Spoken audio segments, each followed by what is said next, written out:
Bu Yuni, aku seneng banget loh. Akhirnya bisa juga jalan bareng ibu, ucap Alex saat keduanya tengah duduk manis di dalam restoran mewah. Jangan panggil ibu dong, memangnya aku tua banget ya, protes Bu Yuni. Rasanya ia ingin mendapat panggilan yang romantis dan membuatnya berbunga-bunga.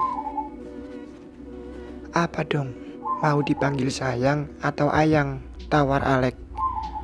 Dia sih mau-mau saja, asal diberikan kemewahan dan juga cuan tentu saja. Sayang juga boleh, tapi ingat, kamu harus tahu situasi. Ntar di depan Mas Sofyan, kamu panggil sayang, ya bisa kena maki dan dampar kamu Lek, pesan Bu Yuni. Iya Yuni sayang, aku lapar banget nih, buruan pesan makan dong, pinta Alex. Tak berselang lama, pesanan mereka pun datang juga. Keduanya terlihat romantis, bak tengah dimabuk asmara. Pasangan muda saja rasanya juga kalah. Alex, sayang, gimana makanannya? Enak bukan? Tanya Bu Yuni manja. Sedari tadi tangannya tak pernah lepas dari genggaman tangan Alex. Enak banget Yun. Jarang-jarang juga aku bisa makan enak begini, jawab Alex jujur. Ya, memang keadaan telah merubah segalanya. Ya udah, kamu pesan lagi saja. Soal bil, ntar aku yang bayar, tawar Yuni. Ia tengah dibutakan oleh rayuan dan pesona Alex. Padahal sudah bisa ditebak jika ia hanya mengincar hartanya saja. Lain kali aja sayang, aku udah kenyang. Lagian sayang juga sama uangmu. Kontrakan aku aja sampai sekarang masih nunggak 2 bulan, ucap Alex beralibi. Ia harus mendapat cuan dari Yuni. Ya ampun, kasihan sekali nasibmu sayang. Berapa sih? Biar aku nanti yang bayar, tanya Yuni. Yes, ternyata mudah juga mengelabuinya. 2 juta sayang, tapi enggak usahlah. Ntar ketahuan Pak Sofyan bisa berapi urusannya, tolak Alex halus.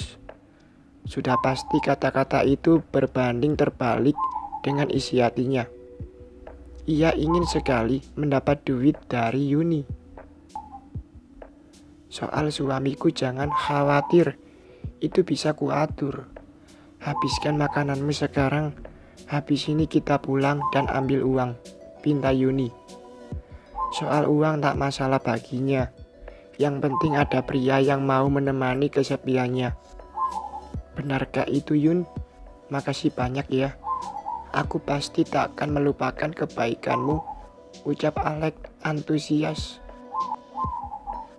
Buru-buru ia menghabiskan sisa makanan di piringnya.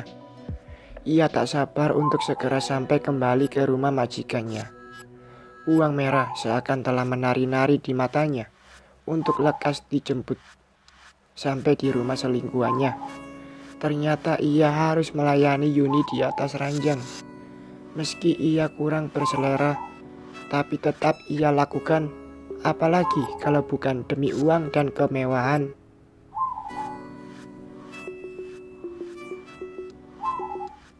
Terima kasih Alex sayang.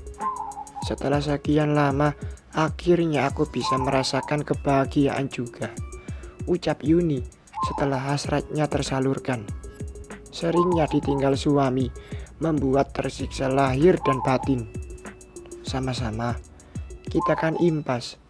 Aku dapat duit, kamu juga merasakan kenikmatan. Bilang saja jika kamu mau sayang. Aku bakal membawamu terbang ke surga lagi, ucap Alex dengan senyum mengembang. Matanya terus mengamati banyaknya nomor seri di tangannya. Iya, asal semua bisa diaturkan. Kamu memang pria yang pintar dan licik, ucap Yuni. Tapi kamu suka kan, ucap Alex tak terima. Tentu saja, karena semua ini yang meminta Yuni duluan. Ia tak menyangka jika bakal sampai sejauh ini. Tok tok. Yuni, siapa jam segini ketuk pintu? Tanya Alek. Ia khawatir jika Pak Sofyan ternyata sudah pulang. Nggak tahu Lek, mending kamu sembunyi dulu di belakang, pinta Yuni. Ia juga tak kalah panik. Tak biasanya suaminya pulang tanpa memberi kabar terlebih dahulu. Tok tok. Ada apa sih?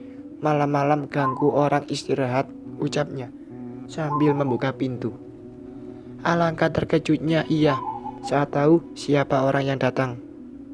Permisi Bu, kami dapat laporan warga jika ada pria yang masuk ke rumah ini, ucap salah seorang petugas keamanan. Aduh Pak, enggak mungkin lah, saya cuma sendirian kok di rumah, ucap Yuni beralibi. Ia sedikit menyesal karena membiarkan Alek tadi di luar terlebih dahulu. Bu Yuni, jangan coba-coba berbohong. Tadi ada warga yang melihat sendiri kok, ucap petugas itu. Udah, kita geledah aja rumah ini. Siapa tahu aja ngumpet di dalam, ujar satu petugas lagi. Ketar-ketirlah hati Yuni dibuatnya. Enggak mungkin Pak. Kalau nggak percaya, periksa sendiri aja, ucap Yuni gugup. Tapi ia yakin Alek telah aman dalam persembunyiannya. Baiklah, kalian periksa ke dalam. Saya tunggu di sini dan memantau keadaan, perintah ketua keamanan itu. Kedua petugas langsung masuk memeriksa setiap ruangan. Tapi tetap saja hasilnya nihil. Rupanya keberuntungan masih saja berpihak pada Alek. Ia masih aman di tempat persembunyiannya. Gimana Pak? Aman kan? Nggak ada orang kan di dalam, ucap Yuni. Ia lega melihat petugas itu keluar dengan tangan kosong. Nggak ada yang mencurigakan, ucap salah satu dari petugas itu. Apa kalian yakin semua ruangan telah kalian periksa? Tanya ketua keamanan itu. Sudah bos, jawab bawahannya. Ya sudah, Bu Yuni, kami minta maaf, ternyata laporan itu tidak terbukti. Kalau begitu kami pamit, ucap petugas. Tentu saja Yuni langsung tersenyum lega. Sama-sama Pak, makanya kalau ada laporan itu diselidiki dulu. Jangan langsung kayak gini, kibir Yuni. Iya, sekali lagi kami minta maaf. Permisi Bu, ucap petugas itu. Aduh, tolong, teriak Alek dari dalam rumah. Suara teriakan siapa itu Bu? Tanya salah satu petugas. Saya nggak tahu Pak, bukan dari dalam rumah saya juga kok, jawab Yuni beralibi. Padahal jelas sekali jika suara itu berasal dari dalam rumahnya. Tolong saya, teriak Alek lagi. Suara terdengar jika ia tengah kesakitan. Sepertinya ibu berbohong ya. Sudah jelas suara itu berasal dari rumah ibu sendiri, ucap petugas dengan senyuman sinis.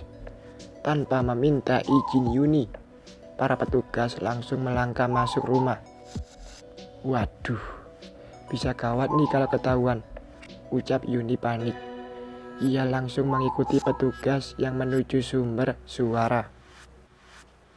Sampai di dalam rumah, terpampang pemandangan yang kurang mengenakan. Wajah Alek rupanya dikeroyok oleh sekawanan tawon. Ia salah tempat sembunyi.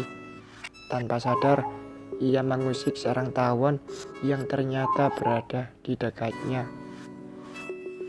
Hahaha, banyak benar tuh muka, ucap salah satu petugas dengan potongan pelontos. Aduh, jangan ditertawain dong. Tolong saya, please, ucap Alek mengibah. Mendapat sengatan tawon membuatnya sulit untuk dikenali lagi.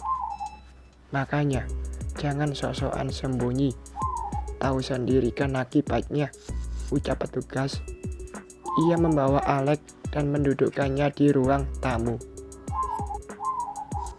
Alek hanya bisa diam dan tertunduk malu. Ia tak mengira maksud hati ingin sembunyi, nyatanya malah terkena serangan ganas dari para tawon. Begitu juga dengan Yuni. Baru sekali selingkuh, dari aromanya sudah bakal ketahuan. Bukan itu saja, image yang ia bangun dan jaga selama ini sepertinya juga bakalan tercemar.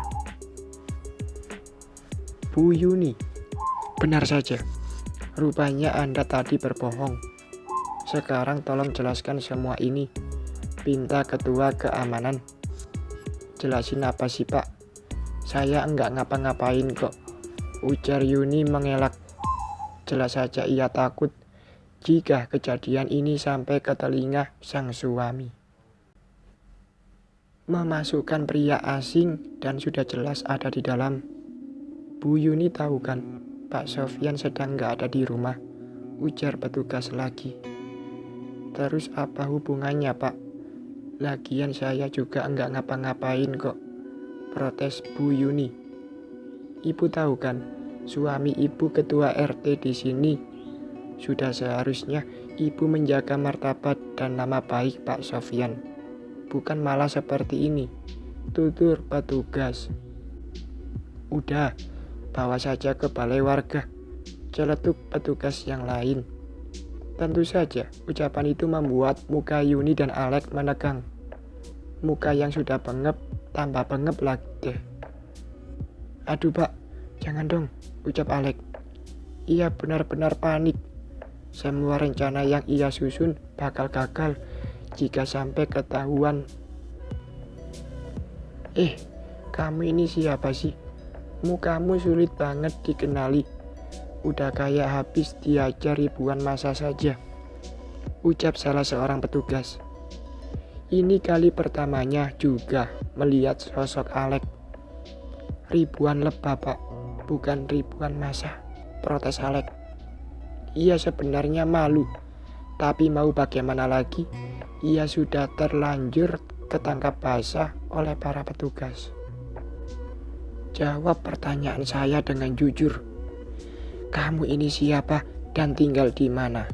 Tanya petugas, menginterogasi Alek. Saya Alek Pak, dan saya tinggal di kontrakan ujung gang Kelor. Jelas Alek sedikit gugup. Oh, kontrakan itu. Tapi, bukankah yang tinggal di sana itu pasangan suami istri? Jadi, kamu ini pria beristri. Tapi kenapa malah di sini? Kamu selingkuh, tuduh petugas. Tanpa bertanya sebenarnya, ia sudah tahu dari gelagat Alek dan Yuni. Iya Pak, saya memang sudah punya istri, jawabnya tertunduk. Begitu ya, baiklah. Dul, tolong kamu jemput istri Alek ini dan bawa ke sini. Masalah ini harus segera diselesaikan, perintah ketua keamanan. Jangan Pak, saya mohon jangan jemput istriku. Saya dan Yuni enggak berbuat apapun kok, ucap Alek cepat. Ia makin panik saat mulai membawa nama sang istri. Aduh, ini bocah. Dua orang dewasa berada di satu atap di jam tengah malam pula. Orang awam aja bisa menebak sedang apa kalian, ujar petugas. Oh iya, Bu Yuni, tolong hubungi Pak Sofyan juga. Sekarang juga, suruh dia pulang, pinta petugas tegas. Aduh Pak, jangan dong. Saya mohon banget, jangan sampai Mas Sofyan tahu, ucap Yuni mengiba. Ini sudah menjadi keputusan saya. Gimana? Pilih di sidang sama pasangan sendiri atau sama semua warga? Ancam petugas penuh penekanan. Iya, saya nurut Pak, jawab Yuni pasrah.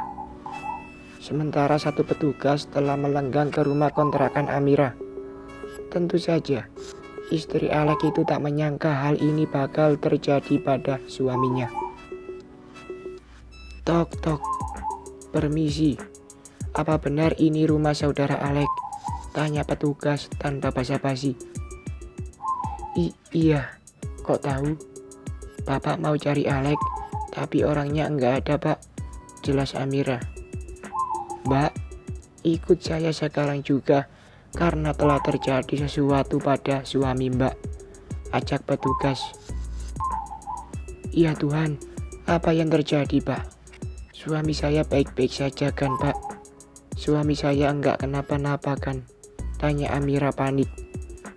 Kalau saja ia tahu perbuatan Alek, mungkin kekhawatiran itu bakal berubah jadi amukan tak terkendali. Tenang Mbak, mari sekarang juga ikut saya, ajak petugas Dul. Tak mungkin rasanya ia menjelaskan permasalahan ini sekarang. Bisa kacau sekarang. Iya Pak, bentar saya ambil jaket dulu, ucap Amira. Bergegas ia masuk ke dalam rumah. Tak berselang lama, ia kembali keluar dengan jaket tebal yang dikenakannya. Bersambung.